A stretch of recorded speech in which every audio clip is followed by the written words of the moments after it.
ఊరెళ్ళిందో లేదో అప్పుడే ఫోన్ చేసింది. ఏంటి కళ్యాణి, ఏం చేస్తున్నారు?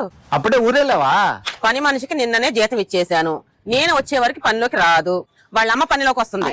మీరు మాత్రం చాలా హెల్తీగా ఉన్నారు. మాటి మాటికి మన వీధిలో ఉన్న లేడీ డాక్టర్ దగ్గరికి వెళ్లాల్సిన అవసరం లేదు. మీ కోతి మొక్కని పోగు చేయకండి. పోయినసారి ఇల్లు క్లీన్ చేయడానికి నాకు 2 రోజులు పట్టింది.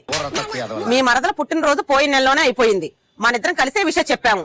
అర్ధరాత్రి అపరాత్రి వెళ్లి డోర్ కొట్టి బిలేటెడ్ విషయం చెప్పాల్సిన అవసరమే లేదు. మా మరిది ఈ మధ్యనే కరాటీ నేర్చుకుంటున్నాడంట. నీకోసమే నేర్చుకుంటున్నాడేమో నాకు అనుమానం. అలమార్లో కుడివైపు నుండి మీ చెడ్డీలు, ఎడం వైపు నుండి పిల్లోడి చెడ్డీలు.